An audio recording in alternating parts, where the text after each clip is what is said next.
Bentar lagi udah mau bulan semester, jadi kangen sama teman-teman dan keluarga di sana ya. Tapi nanti siapa yang jagain tanaman-tanaman aku ini? Hai, sering banget kan kita nemu masalah kayak yang video di atas tadi. Nah, saya punya solusinya. Kamu bisa merawat tanaman kamu dengan cara yang lebih efisien tanpa ribet. Nah, jadi bisa pergi tanpa khawatir tanamanmu jadi layu. Nah, kamu mau kan tanaman kamu tetap segar dan tumbuh subur setiap hari? Kayak gambaran di sebelah kiri. Sekaligus kamu juga bisa merawat tanaman kamu dan beraktivitas seperti biasanya. Nah, Tara aku kenalin penyiraman otomatis berbasis Arduino. Jadi alat ini tuh bertujuan membantu kamu menghemat waktu dan tenaga saat melakukan penyiraman manual. Dan sekaligus pemantauan sensor kelembapan serta waktu yang dibutuhkan dalam penyiraman tanaman. Jadi lebih efektif dan juga efisien. Jadi mari kita belajar pembuatan alat ini. Alat ini bisa juga kalian gunakan di rumah. Nah, berikut ini adalah komponen-komponen penyusun alat penyiraman otomatis berbasis Arduino. Nah, pastinya kita membutuhkan microcontroller Arduino sebagai peran otak utama dari sistem ini.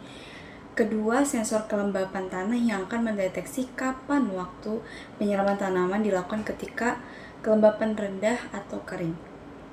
Ketiga, mode relay Arduino untuk memutuskan energi itu dilepaskan atau tidak. Kemudian komponen-komponen lainnya seperti pompa air mini DC, power supply dengan power bank, selang dengan ketebalan 8 mm, kabel USB, kabel jumper male to male, serta wadah tertutup. Kemudian, ini dia desain awal dan hasil alat yang telah dibuat. Desain keseluruhan ini disesuaikan dengan anggaran biaya dan penggunaan Arduino Uno R3 sebagai pusat kontrol, sensor kelembapan sebagai input, dan mode relay sebagai saklar otomatis, dan motor air sebagai akuator.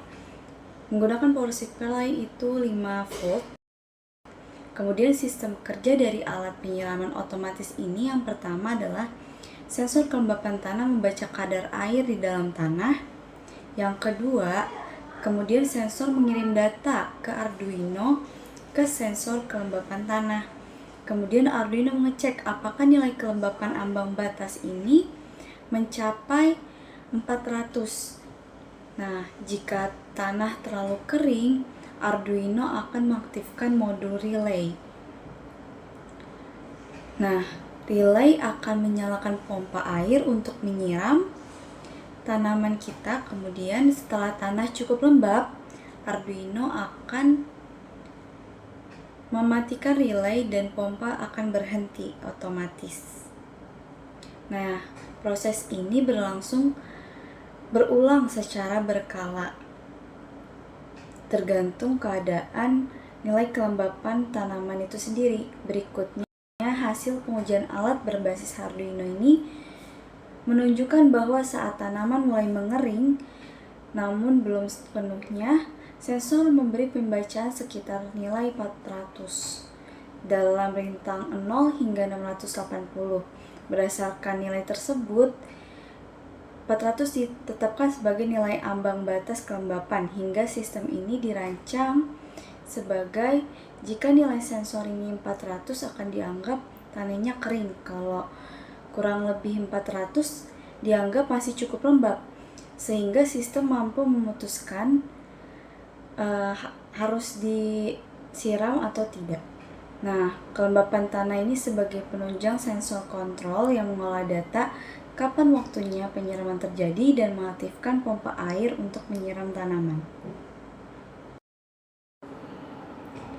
Perbedaan penyiraman otomatis dan manual. Jadi di sini dibagi menjadi 5 aspek utama yang berbeda-beda, yaitu efisiensi waktu jika penyiraman otomatis. Pompa air akan aktif ketika tanah mencapai kurang dari rasio 400, sedangkan jika penyiraman manual harus dicek berkala keadaan tanahnya. Yang kedua, efisiensi tenaga pada penyiraman otomatis hanya perlu setting awal, pemrogramannya akan bekerja secara otomatis. Sedangkan jika penyiraman manual butuh pengecekan dan juga tenaga dari pemilik tanaman. Yang ketiga, keakuratan penyiraman dengan sistem otomatis akan lebih presisi dan akurasi karena didasari data kelembapan tanah, sedangkan penyiraman manual hanya berdasarkan waktu dan kebiasaan pemilik tanaman saja. Jadi kurang presisi dan juga akurasi. Yang keempat adalah konsistensi dan praktis. Tentu saja penyiraman otomatis lebih unggul dibandingkan penyiraman manual untuk perlakuan secara berkala. Kemudian penggunaan air lebih hemat. Penyiraman otomatis karena menggunakan pompa air yang dapat diaktifkan secara otomatis dengan pemrograman Arduino.